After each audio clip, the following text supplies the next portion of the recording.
கொஞ்சம் வருஷத்துக்கு முன்னாடி ஒரு பையனோட வீடியோ வந்து பயங்கர வைரலாக போயிட்டு இருந்துச்சு. அதாவது ஸ்கூலில் ஒரு பையன் வந்து அந்த டீச்சர் கண்டிச்சிட்டாருன்னு சொல்லிட்டு எடுத்தா ஜெயிலு இதா பெயில் அப்படிங்கிற மாதிரி ஏதோ வசனம் பேசிக்கிட்டு பயங்கரமாக டீச்சரை எது பேசிகிட்டு இருப்பான்.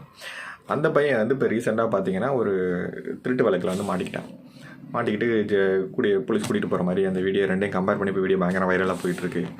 இதை ஏன் நான் சொல்ல வரேன் அப்படின்னா, நமக்கு ஒழுக்கங்கிற விஷயங்கள் நிறைய இடங்களில் நம்மளுக்கு வந்து கற்றுக் கொடுக்கப்படுது. ஆனால் நம்ம வந்து அதை வந்து நம்மளே பேரண்ட்ஸே அவாய்ட் பண்ணுறோம். நிறைய விஷயங்கள் அதை தடுத்துக்கிட்டே இருக்குது. ஒன்றும் இல்லை, ஸ்கூலில் வந்து ஒரு பையன் வந்து தவறு செஞ்சு அந்த டீச்சர்ஸ் வந்து கண்டித்து அடிக்கிற விஷயங்கள் நடந்துக்கிட்டு தான் இருக்கும். ஏன்னா அந்த பையனுக்கு எது திருட்டு எது தப்பு எதெல்லாம் தப்பு அப்படிங்கிறது அந்த படிக்கிற காலத்தில் தெரியாது.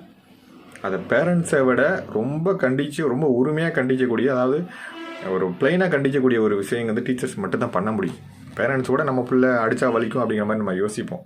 கண்டிச்சா கூட அவன் மனசில் அழுகுவான் அப்படிங்கிற மாதிரியான விஷயங்களை நம்ம யோசிச்சு அவனை நம்ம அவாய்ட் பண்ணுவோம். ஆனால் டீச்சர்ஸ் அப்படி இருக்க மாட்டாங்க. நீ தப்பு பண்ணியா உனக்கான பனிஷ்மெண்ட் இது தான் அப்படிங்கிற மாதிரி கொடுப்பாங்க.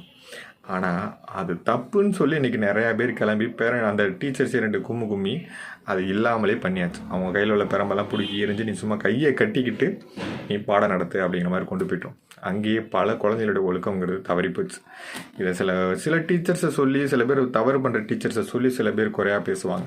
ஆனால் எல்லா டீச்சர்ஸையும் நம்ம அப்படி குறை சொல்ல முடியாது. அந்த டீச்சர்ஸுங்கிறது நிறைய ஒழுக்கத்தில் மெயினாக நிறைய குழந்தைங்களுக்கு ஒழுக்கத்தை ஏற்படுத்துறது அந்த டீச்சர்ஸ் தான். அது முதல்ல. 2வது வேணால் பேரண்ட்ஸ் சொல்லலாம்.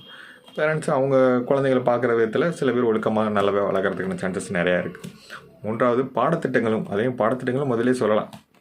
நிறையா நீதி கதைகள் நிறையா இருக்குது. திருக்குறளே நிறையா கதைகள்லாம் நிறையா மீனிங் நிறையா இருக்குது.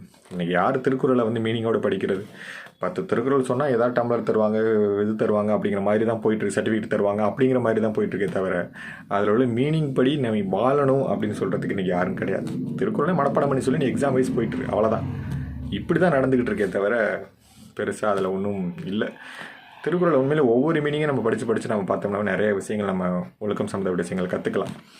இன்னொன்று வந்து கடவுள். நீ தவறு செஞ்சால் நீ வந்து கடவுளுக்கு ஒரு பதில் சொல்லணும். ஒழுக்கம் சம்மந்தப்பட்ட விஷயங்கள்லாம் நம்ம கரெக்டாக இருந்துக்கணும். நம்ம கடவுள் வழிபாடு இருந்தாலும் இந்த ஒழுக்கம் சம்மந்தப்பட்ட விஷயங்களை நல்லாவே தெளிவாக இருக்கணும் அப்படிங்கிறது சொல்லி யாரும் வளர்க்குறதில்ல. எனக்கு தெரிஞ்ச நிறையா குழந்தைங்களை சாமி கும்பிட்றது ஒரு செயற்கையாக தான் எனக்கு தெரியுது. ரொம்ப ஒரு இயற்கையாக மனமுறியெல்லாம் யாரும் கும்பிட்றதில்ல. நிறைய ஜென்ஸு பெரிய ஆளே நான் அப்படி தான் சொல்லுவேன். எல்லா தண்ணியும் போட்டு இல்லாத வேலையில் எல்லாத்தையும் பார்த்துட்டு ஒரு மாதிரி மாலையை போட்டுட்டு தெரிஞ்சால் மட்டும் நல்லதான விஷயங்கள் கிடையாது. கடவுளை கும்பிட்றது நிறையா பேர் வந்து ஒரு தவறாக இதை பயன்படுத்துகிற மாதிரி தான் நான் ஃபீல் பண்ணுறேன். அதில் ரொம்ப கம்மின்னு சொல்ல முடியாது, ஓரளவு நிறைய பேரே வந்து கடவுளை கும்பிட்றது ரொம்ப சின்சியராக கும்பிட்றவங்களும் உண்டு. சில பேர் வந்து கடவுள் வழிபாடை வந்து ரொம்ப கேவலமாக தப்பாக பேசலாம். என்ன கோயில்லையா வந்து என்னத்தை விற்கிறாங்க? கோயிலில் போதை சம்மந்தப்பட்டதை விற்கிறாங்களா? இல்லை என்ன விற்கிறாங்க? ஒன்றும் இல்லை. அந்த கடவுள் வழிபாடை நீ எப்படி வேணால் கும்பிட்டுட்டு போ அப்படின்னு நம்ம ஒழுக்கத்துக்கு அது உதவும் அப்படிங்கிறது நிறையா பேருக்கு தெரியும். ஆனால் அது வந்து கும்பிடக்கூடாதுன்னு சில பேர் கிளம்பி வருவாங்க. அதெல்லாம் நினச்சிக்கிட்டு நீங்கள் வந்து குழந்தைங்களை தவிர்க்காதீங்க. குழந்தைங்களுக்கு வந்து ஒரு உண்மையான பயபக்தியை ஏற்படுது கடவுள் மேலே.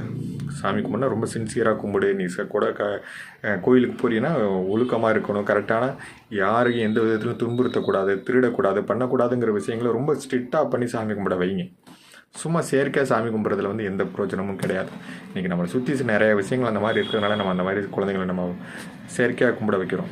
அது ரொம்ப தவறு. ஏன்னா நமக்கு வந்து குழந்தைங்களுக்கு வந்து ஒழுக்கம்ங்கிறது தான் ரொம்ப முக்கியமான ஒரு விஷயமாக நான் பார்க்குறேன். ஏன்னா நம்மளை சுற்றி நடக்கிற கிரைம் எல்லாம் பார்க்கும்போது நமக்கே பயமாக இருக்குது. இன்றைக்கி பாலியல் தொந்தரவுகள் எங்கே நடக்குதுன்னே சொல்ல முடியல. பள்ளிக்கூடங்களில் ஒரு சில இடங்கள்லாம் கூட பாலியல் தொந்தரவுகள் நடக்குது அப்படிங்கிறது வந்து ரொம்ப ஷாக்கிங்காக இருக்குது. ஒரு 10 வயசு சிறுமியை வந்து ஒரு தூக்கிட்டு போய், அதெல்லாம் சாதாரண விஷயமே கிடையாது. இன்றைக்கி மதுபானத்துக்கு அடிமையாகிறது, போதைக்கு அடிமையாகிறதும் சாதாரண விஷயமே கிடையாது. இது எல்லாமே ஒழுக்கம் சம்மந்தப்பட்ட விஷயங்கள் தான். இதை நம்ம சரி பண்ணால் மட்டும்தான் இந்த இடத்துக்கு அவங்க போகமாட்டாங்க. இதை நம்ம சரி பண்ணாமல் அவங்க இஷ்டத்துக்கு குழந்தைங்க வளர்ந்துட்டு போகட்டும் அப்படின்னு நம்ம நினைக்கிறோம் அப்படின்னா யாரையும் இந்த உலகத்தில் கண்ட்ரோல் பண்ண முடியாது. அதை நானாக இருந்தாலும் சரி, யாராக இருந்தாலும் சரி, அதை நம்ம முடிஞ்சளவு இதை நம்ம பேரண்ட்ஸையும் மீறி தப்பு பண்ணுற நிறையா குழந்தைங்கள் இருக்காங்க. இதுக்காக நம்ம பேரண்ட்ஸையே குறை சொல்லிக்கிட்டு இருக்க முடியாது. அதையும் சொல்லிடுறேன்.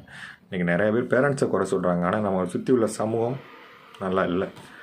அந்த சமூகம் சரியாக இருந்துச்சுன்னா பேரண்ட்ஸோடைய செயல்பாடு கரெக்டாக இருக்கும். சுற்றி உள்ள சமூகம் சரியில்லை. எல்லா இடங்களையும் போதை அங்கனங்கன்னு கிடச்சிக்கிட்டு தான் இருக்குது. சினிமாவில் காட்டாத சீன்களே கிடையாது. எல்லாத்தையுமே எக்ஸ்ட்ரீமாக காட்டியாச்சு சினிமாவில்.